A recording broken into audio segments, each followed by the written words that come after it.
बरेचदा आपण बघतो की आपलं किचन दिसायला तर स्वच्छ दिसतं, सुंदर दिसतं, पण ऑर्गनाइज दिसत नाही.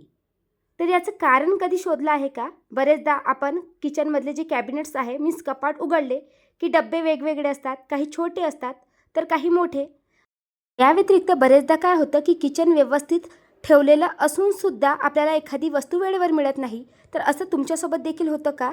तर मग आजचा व्हिडिओ तुमच्यासाठी खूप युजफुल आहे, कारण आज मी सांगणार आहे किचनसाठी योग्य बरण्या कशा निवडायच्या, कोणते कंटेनर्स बेस्ट असतात आणि कोणत्या चुका आपल्याला टाळायला पाहिजेत. चला तर मग मैत्रिणींनो, व्हिडिओला सुरुवात करूया.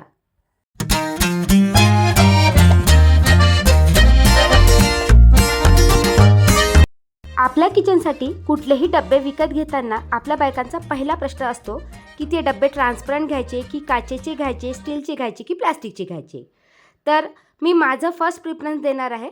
मला ट्रान्सपरंट कंटेनर आवडतात. त्याचं कारणही सांगते. त्यात काय स्टोअर केलं आहे हे आपल्याला लगेच दिसतं. लेबल्स लावायची गरज पडत नाही. या व्यतिरिक्त ट्रान्सपरंट कंटेनर असल्यामुळे पॅन्ट्री देखील आपली दिसायला सुंदर दिसते. जसं मला वाटतं की डाळी, ड्रायफ्रूट्स आणि स्नॅक्ससाठी ट्रान्सपरंट कंटेनर बेस्ट आहे. आता यामध्ये देखील आपल्याला दोन प्रकार मार्केटमध्ये मिळतात, एक काचेचे आणि दुसरं म्हटलं तर प्लास्टिकचे. तर बघा, माझा फर्स्ट प्रिफरन्स काचेच्या कंटेनरसाठी आहे, कारण माझ्याकडे जेवढे काही डबे आहे मोस्ट ऑफ काचेचे आहे. पण काचेचे कंटेनर मेंटेन करायला खूप डिफिकल्ट आहे, खूप सांभाळून आपल्याला वापरावे लागतात, पण तेवढंच क्लीन करायला इझी. या ऑपोजिट जर आपण प्लास्टिकच्या कंटेनरचा विचार केला तर ते बजेट फ्रेंडली असतात, कमी प्राईजमध्ये आपल्याला मार्केटमध्ये मिळून जातात. पण बरेचदा काय होतं की प्लास्टिकची क्वालिटी जर खूप पातळ असेल तर ते आपल्या शरीराला हानिकारक ठरू शकतं. जर का तुम्ही चांगल्या क्वालिटीचे प्लास्टिकचे BPA फ्री कंटेनर वापरत असाल तर काहीही हरकत नाही. तर हे 6 कंटेनर माझ्याकडे आहे. गेले 5 वर्षापासून मी यूज करते आहे. ऑनलाईनच मागवले होते, पण क्वालिटी खूप छान आहे. जर किचनमध्ये स्टोरेज कमी असेल तर तुम्ही अशा प्रकारे स्टॅक करून देखील हे ठेवू शकता. छोट्या किचनसाठी बेस्ट ऑप्शन आहे. पण आता काचेच्या रेग्युलर कंटेनर वापरामुळे मला सवय लागलेली आहे, कारण एकदा जर आपण काचेचे कंटेनर रेग्युलर वापरण्यामध्ये आणले तर ते आपण इझिली हाताळतो. तर आता जेवढे काही मी कंटेनर घेते तेवढेही काचेचेच घेते. तर पहिले तुम्हाला मी स्टार्टिंगला 2 कंटेनर दाखवले. एक 1 kgचे दाखवलेले आहे, त्याचबरोबर अर्धा kgचे डाळीसाठी, त्याचबरोबर शेंगदाणे, शेवया, स्नॅक्स ठेवण्यासाठी मी काचेचे कंटेनर वापरते. तर ते एरा कंपनीचे आहे, त्यामुळे अतिशय चांगली क्वालिटीचे आहे. थोडेसे महागडे आहे पण खूप चांगली क्वालिटी आहे. वरच्या साईडला देखील झाकण स्टीलचे आहे. त्याचबरोबर आता जेवढेही मी कंटेनर घेते ते व्यवस्थित पाहूनच घेत असते. तर हे बघा, हे ड्रायफ्रूटसाठी कंटेनर आहे आणि याचं तुम्ही झाकण बघितलं, हे स्टीलचं आहे. तर हे लोकल मार्केटमधून घेतले होते मी. त्यानंतर हे कंटेनर बघू शकता, हे देखील अतिशय चांगल्या क्वालिटीचे आहे आणि सहसा मी कंटेनर ऑनलाईन जरी विकत घेत असले ना तरी सेलमध्ये घेते. तर बघा, हे एक कंटेनर मला काहीतरी 100 रुपयाला पडलेलं होतं. तर अशा प्रकारचे 2 कंटेनर माझ्याकडे आहे आणि त्यानंतर हे आउट ऑफ स्टॉक झाले होते. तर याचं झाकण तुम्ही बघितलं, वरच्या साईडला पूर्णपणे स्टील आहे आणि आतल्या साईडनं प्लास्टिकची कोटिंग आहे, पण क्वालिटी खूप चांगली आहे. हे देखील कंटेनर तुम्ही ड्रायफ्रूट्ससाठी वापरू शकता. त्यानंतर माझ्याकडे किचनमधल्या कमी प्रमाणातल्या ज्या वस्तू असतात, जसे मसाले, लवंग झाली, इलायची झाली, त्याचबरोबर खाकस, हे मसाले खूप महागडे असतात, त्यामुळे मी कमी प्रमाणात आणते. तर असे मसाले स्टोअर करण्यासाठी मी या कंटेनरचा वापर करते. तर हे कंटेनर मी DMartमधून घेतलेले आहे आणि मला वाटते की एकाची प्राईस 19 रुपये आहे. रिसेंटलीच घेतले आहे आणि कंटेनर खूप मस्त आहे. DMartमध्ये देखील तुम्ही कंटेनर विकत घेऊ शकता. आमच्याकडे आत्ता रिसेंटलीच DMart ओपन झाला आणि तिथे देखील मी काचेचे कंटेनर बघितले, खूप स्वस्तात मस्त होते. तर बघा, छोटे छोटे वस्तू स्टोअर करण्यासाठी या कंटेनरचा वापर करू शकता. त्यानंतर माझ्याकडे हे 2 पियर शेपचे कंटेनर आहे. हे आमच्या लग्नातलं रिटर्न गिफ्ट आहे, मीन्स नवरोबांकडचं रिटर्न गिफ्ट होतं. तर हे 2च कंटेनर माझ्याकडे राहिले होते. तर स्पेशली लोणचं वगैरे ठेवण्यासाठी याचा आपण वापर करू शकतो, पण मी सोप आणि जिरा पावडर ठेवण्यासाठी वापर करते. आणि त्याचबरोबर रिसेंटली मी अशा प्रकारचे 4 कंटेनर ऑनलाईन मिशोवरून मागवलेले आहे. या कंटेनरची क्वालिटी खूप चांगली आहे, पण थोडेसे महागडे आहे. मला वाटते की 188 रुपयाला मी 2 मागवले होते. अशा प्रकारचे 4 कंटेनर माझ्याकडे आहे. हे ऑनलाईन मागवून देखील याची क्वालिटी खूप छान आहे. झाकणाची देखील क्वालिटी तुम्ही बघू शकता, खूप मस्त आहे. तर स्पेशली मिरची पावडर, हळद, त्याचबरोबर धने पावडर हे वगैरे ठेवायसाठी मी हे कंटेनर मागवले. नेहमी किचनसाठी कंटेनर घेताना एक गोष्ट नेहमी लक्षात ठेवायची की कुठलेही कंटेनर घेताना ते एअरटाईट असायला हवे. जर कंटेनर एअरटाईट असले ना तर त्यात स्टोअर केलेल्या डाळी असो किंवा कुठलेही स्नॅक्स असेल ते फ्रेश राहतात, क्रिस्पी राहतात. त्यांना मॉइश्चर येत नाही, जसं पावसाळ्यामध्ये मिठाला वगैरे पाणी सुटतं तर ते होत नाही. या व्यतिरिक्त आपल्या पदार्थांमध्ये किडे देखील होत नाही. बरेचदा काय होतं की जर झाकण एअरटाईट नसेल तर त्यामध्ये बारीक बारीक किडे होतात आणि आपले जे मसाले असेल किंवा डाळी असेल स्पेशली पावसाळ्यामध्ये खराब होतात.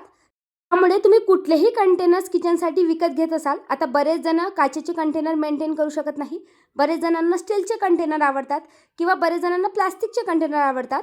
पण ही गोष्ट मात्र नेहमी लक्षात ठेवायची की कुठलेही कंटेनर असो ते एअरटाईट घ्या, जेणेकरून त्यात स्टोअर केलेली वस्तू ही फ्रेश राहील, जास्त काळ टिकेल आणि त्यात किडे देखील होणार नाही.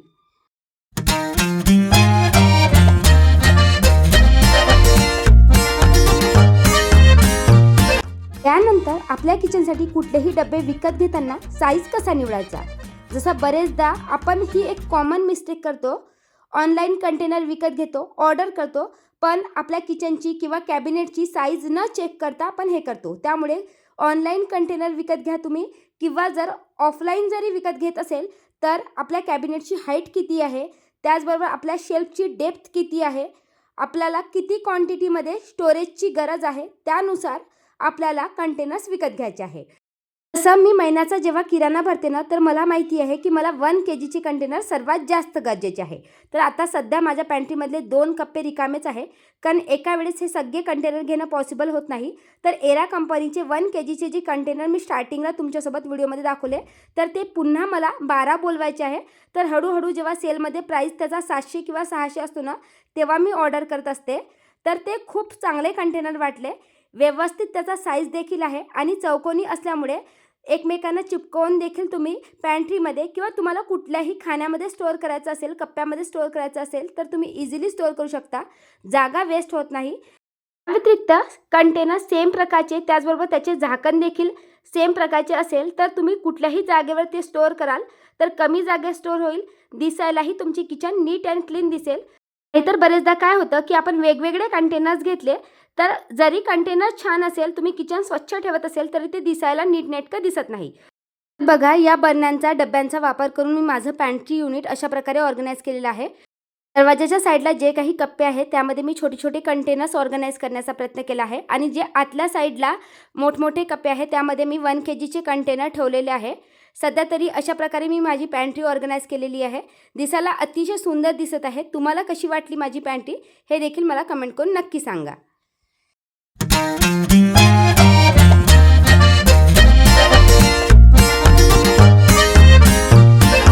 त्यानंतर किचनमध्ये लागणारे रोजच्या वापरातले जे काही मसाले आहे, जसं गरम मसाला आहे, तीळ आहे, जिरा आहे, मोहरी आहे, धने आहे, त्याचबरोबर लाल मिरच्या आहे, हे सगळे मी अशा प्रकारे एका रॅकमध्ये काचेच्या कंटेनरमध्ये ऑर्गनाईज केलेले आहे.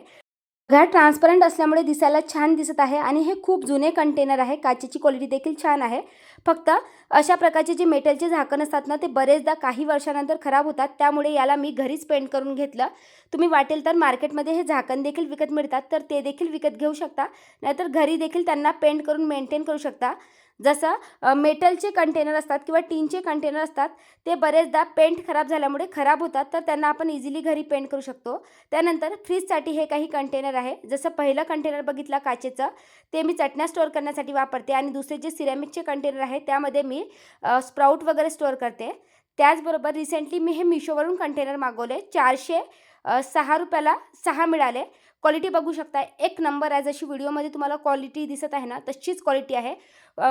काचेची क्वालिटी देखील छान आहे, झाकण देखील एअरटाईट आहे. पण झालं काय, या रॅकच्या साईजनुसार हे कंटेनर मला मोठे वाटले, त्यामुळे मी रिटर्न केले आणि यातला थोडासा छोटा साईज मी मागवण्याचा प्रयत्न करत आहे. नाहीतर मग लोकल मार्केटमध्ये बघते, कारण आपण हे कंटेनर एकदाच घेतो, त्यामुळे सगळं व्यवस्थित तुम्ही चेक करा आणि त्यानंतरच कंटेनरमध्ये पैसे इन्व्हेस्ट करा.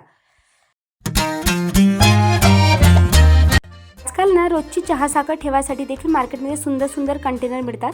जसं बघू शकता, माझ्याकडे हे 3 कंटेनर आहे. खूप जुने आहे, मीन्स 5-6 वर्ष जुने आहे. मी जेव्हा घेतले ना तेव्हा हे कंटेनर खूप महागडे होते. दिसायला जरी सुंदर दिसत असेल ना, तरी मी तुम्हाला सजेस्ट करेल की चुकूनही घेऊ नका, कारण याला मेंटेन करणं खूप डिफिकल्ट आहे. यात व्हाईट कलर आहे, यावर पेंटची कोटिंग केलेली आहे. टीनचे कंटेनर आहे. थोडं जरी जास्त स्क्रब केलं तर यातलं पेंट निघू शकतं. स्क्रबर तर ताराचं तुम्ही वापरू शकत नाही. त्यामुळे मी सजेस्ट करेल की अशा प्रकारचे कंटेनर जर तुम्हाला चहा साखरेसाठी घ्यायचे असेल तर चुकूनही घेऊ नका. जर तुम्हाला चहा साखरेसाठी कंटेनर घ्यायचे असेल तर आजकाल लेबल लावलेले स्टीलचे कंटेनर देखील मिळतात. या व्यतिरिक्त काचेचे तर एवढे सुंदर सुंदर, त्याचबरोबर सिरॅमिकचे देखील कंटेनर मिळतात. मी साईडला फोटोज लावते. जर तुम्हाला घ्यायचे असेल तर तुम्ही तशा प्रकारचे कंटेनर विकत घेऊ शकता. त्यानंतर रोजच्या स्वयंपाकासाठी लागणारं तेल कुठे स्टोअर करायचं, तर पहिले मी अशा स्टीलच्या कॅनमध्ये स्टोअर करायचे.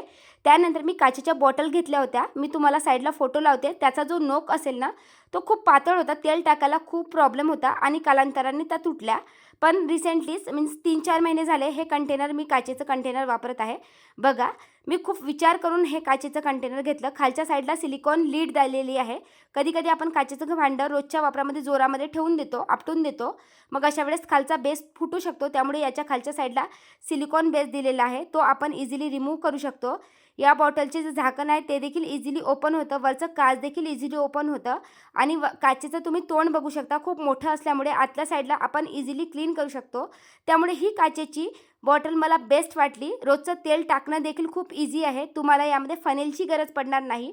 जर काचेच्या बॉटलचा नोक खूप छोटा असेल तर खाली टाकताना तेल सांडण्याची भीती असते. त्यामुळे हे काचेची बॉटली मला खूप बेस्ट वाटली. जर तुम्हीही काचेच्या बॉटलच्या शोधात असाल तर अशा प्रकारे मोठ्या आकाराची काचेची बॉटल घ्या. फक्त मी इथे चुकी केली की मी अर्धा लिटरची बॉटल घेतलेली आहे. जर तुम्ही विकत घेत असाल तर तुम्ही 1 किलोची बॉटल घेऊ शकता, नाहीतर मग अशा प्रकारच्या 2 बॉटल वापरू शकता. तर मी इथे 2 बॉटल मागवणार आहे. तर मी काय करते, अशा स्टीलच्या कंटेनरमध्ये तेल काढून ठेवते आणि जेव्हा मला गरज असते ना तेव्हा मात्र या बॉटलमध्ये भरत असते. त्याचबरोबर रोजच्या तुपा तेलासाठी मी अशा प्रकारचे स्टीलचे कंटेनर वापरते, कारण हे मेंटेन करायलाही इझी आहे, ड्युरेबल आहे आणि घाई गडबडीत रोज वापरण्यामध्ये आपटले गेले तरी देखील फुटण्याची भीती राहत नाही. आणि यानंतर सर्वात महत्त्वाचं म्हटलं तर मीठ कुठल्या कंटेनरमध्ये स्टोअर करायचं, तर मीठ काचेच्या किंवा सिरॅमिकच्या कंटेनरमध्ये स्टोअर करू शकता. पण काचेचं कंटेनर घेताना देखील तुम्ही याचं लीड बघू शकता. आतल्या साईडनं आणि बाहेरच्या साईडनं पूर्णपणे स्टीलचं आहे. त्यामध्ये नेहमी आपल्याला लाकडी चम्मच यूज करायचा आहे. सिरॅमिकचं कंटेनर घेत असाल तर ते एअरटाईट आहे की नाही ते चेक करा. नाहीतर जर ते एअरटाईट नसेल तर पावसाळ्यामध्ये मग मिठामध्ये मॉइश्चर येऊ शकतं. आतापर्यंत मी जे काही बोलले ते काचेच्या आणि त्याचबरोबर प्लास्टिकच्या कंटेनरबद्दल बोलले. पण सर्वात महत्त्वाचे कंटेनर म्हटलं तर ते स्टीलचे कंटेनर असतात. दिसायलाही छान दिसतात, इझिली क्लीन होतात, टिकाऊ असतात, स्ट्रॉंग असतात. पण त्यात काही प्रॉब्लेम असतात, जसं त्यात काय स्टोअर केलं हे आपल्याला दिसत नाही. या व्यतिरिक्त एअरटाईट नसतात. बरेचदा आपल्याला आतल्या साईडला प्लास्टिक किंवा सिल्वर फॉईल लावून त्याला एअरटाईट करावं लागतं.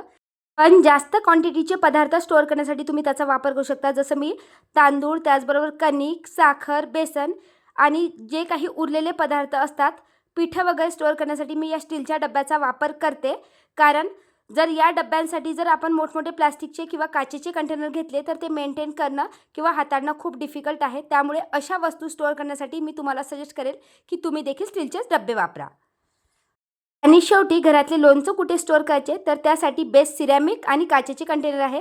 चुकूनही लोणचं स्टोअर करण्यासाठी प्लास्टिकचे कंटेनर वापरू नका.